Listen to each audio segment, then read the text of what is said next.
Hi, everybody. My name is Walter Crist. I am an archaeologist based at both at Maastricht University and here at the University of Leiden.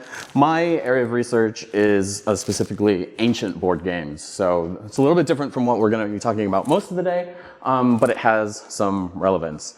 So what you see here on the screen is the oldest game set that we have documented from the archaeological record.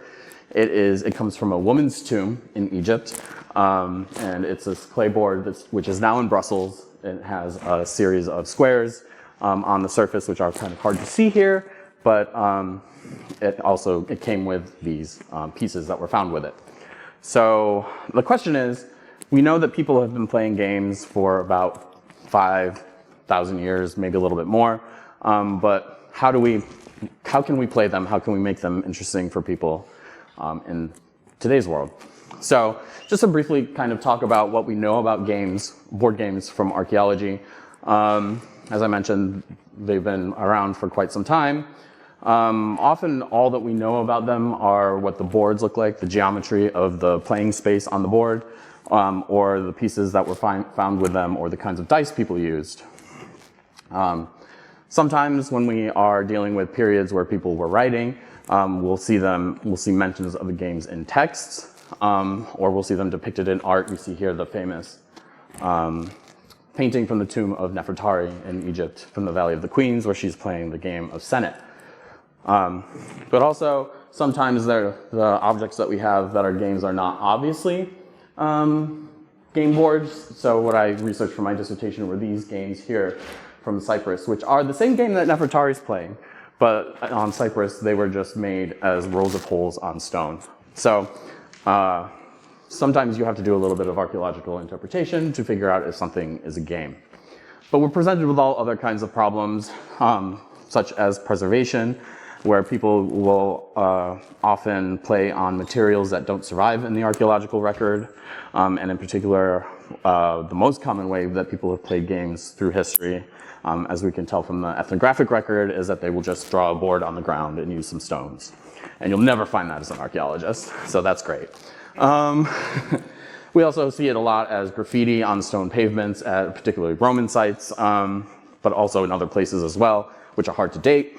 A lot of the actual boards that have been found from ancient sites were found in the early days of archaeology, so the provenance of these is questionable or just not documented, so we don't know where and when they date to. And it's just kind of been ignored as not as important as things like pottery and chipstone and these really, really important stuff that we should be researching as archaeologists that tell us about economics and power and religion.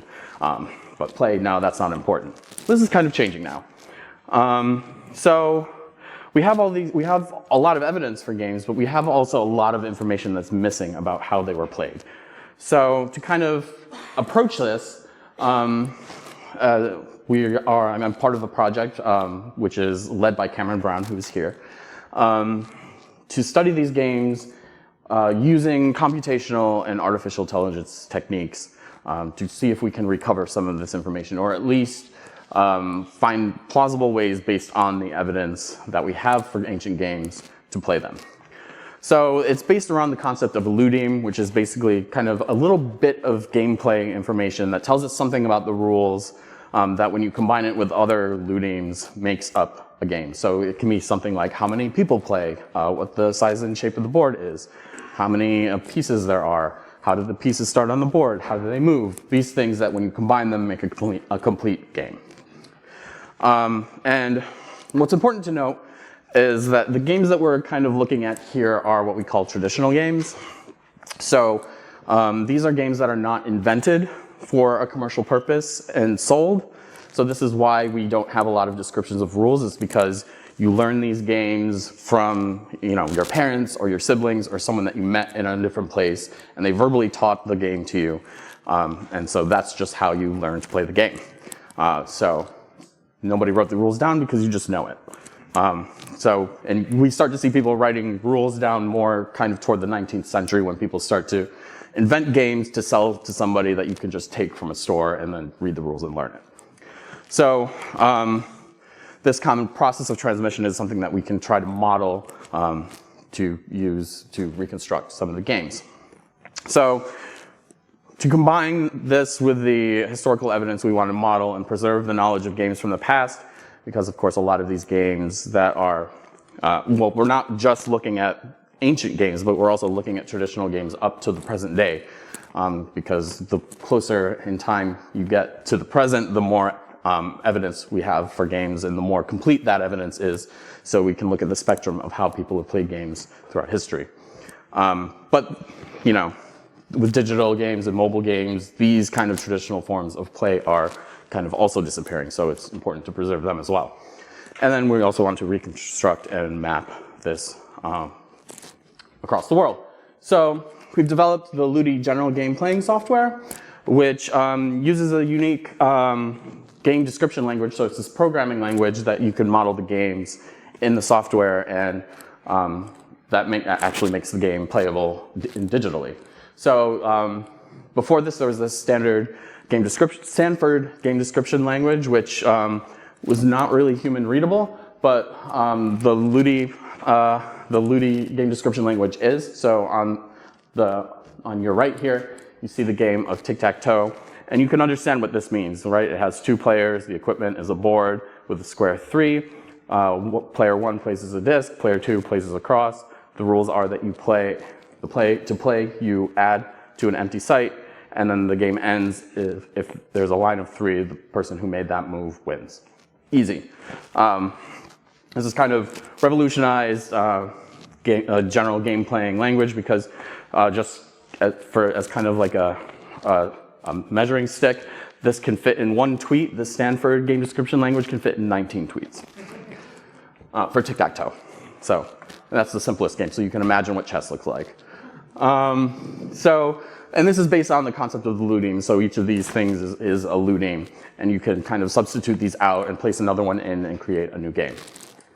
And the software also uses different artificial intelligence agents to play the games, and they can generate all kinds of data, like how long the game generally lasts, or if player 1 always wins, and things like this that help us to see, you know, is it a game that seems reasonable or playable.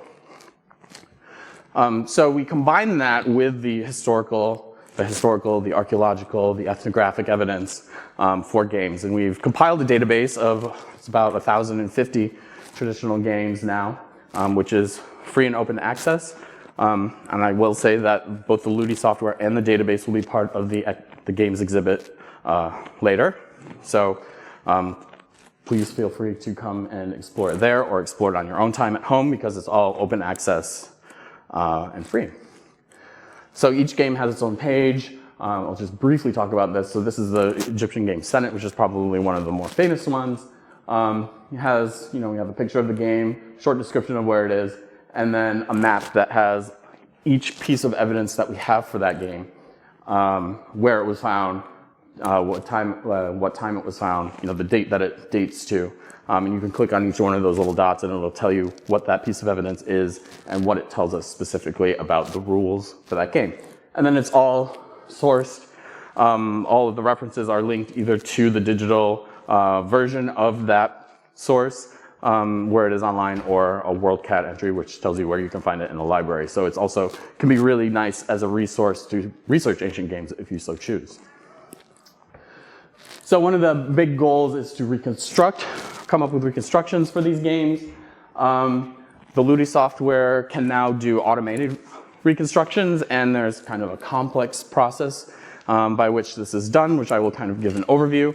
So we kind of want to reconstruct games based on what we know from similar games that have been documented ethnographically and described in a mostly complete form, but also tie that to also have some kind of measurement of kind of the distance between where games were found in time and space.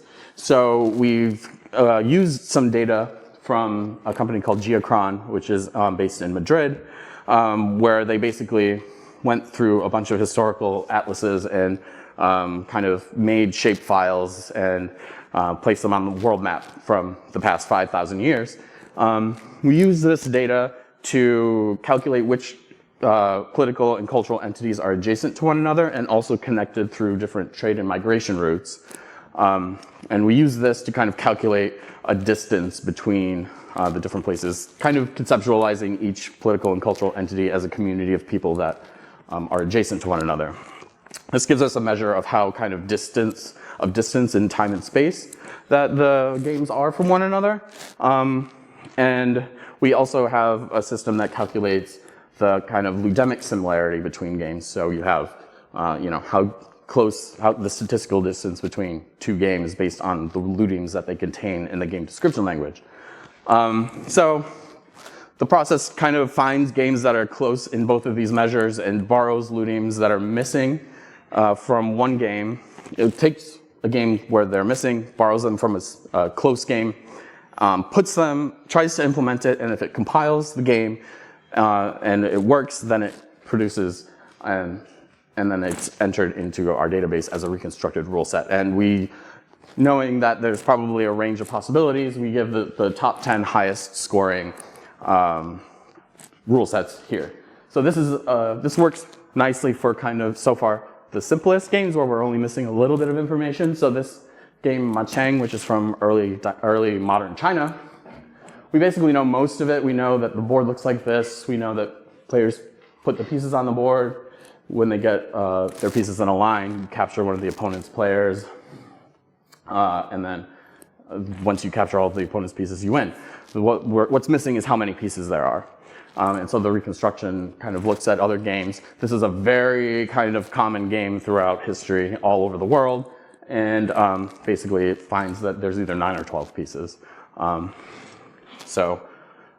in 10 different kinds of combinations and different kind of nuances on that. But yeah, the further back you go in time, of course, the less information we have and the less kind of reliable this is. So we're kind of looking at bootstrapping methods to kind of reconstruct and then reconstruct the ones further back based on those reconstructions to kind of explore it in other ways. We also can use it to have targeted experiments to look at specific questions in the archaeological record about games. So we looked at the game Ludus Atrunculorum, which is a game from the Roman Empire, about which we know kind of a lot for an ancient game, really. We know because the Roman authors use it as a metaphor for things in their writings a lot. So we know kind of a little bits of detail about it. So we know that it was played on a square or rectangular board. We know that the movement's orthogonal, so basically it moves vertically or horizontally, but not diagonally. We know that you capture your opponent's piece by surrounding it on two sides, and that it starts with the pieces off the board, and you have to place them on the board to start. So that's what we know about the rules from the authors. The authors don't describe exactly how the board is. Ooh, okay, I will skip one part of this presentation. So we know that from archaeological sites, they've been found of very different sizes, 6 by 6 to 17 by 18. This is a very wide range that we don't really find very much in the archaeological record or the ethnographic record. So we found similar games from our database that contain all of these rules. We found 2 from North Africa, Siga and Karebga. There's an example here from the top of the Great Pyramid. It's not an ancient Egyptian game. Irene there is not an ancient Egyptian who wrote her name there. These are probably from the guides that brought European tourists up to the top in the 19th century. But basically, these 2 games have all of those features that we have in the Roman game. We put them on all of the different board sizes and had the AIs play them out and see what happens. And what we found is that on the larger boards, the games go on for thousands and thousands of turns. So basically our conclusion is that on these large boards, based on what we know from Ludus Atrunculorum, they're probably not using those rules, and it's probably not this game. And if you look at the map, they're all kind of around the fringes of the empire. So it might be kind of an indigenous game in different parts of the empire rather than the Roman one. So we have another case study, which I can talk about another time. I thought I would go faster. But this research is going to continue. We just recently got a cost action grant where we're going to build a network of scholars in AI and history and archaeology and anthropology, whatever, to continue this research on traditional games. And before I get the 21 gun salute, that's it. Thank you.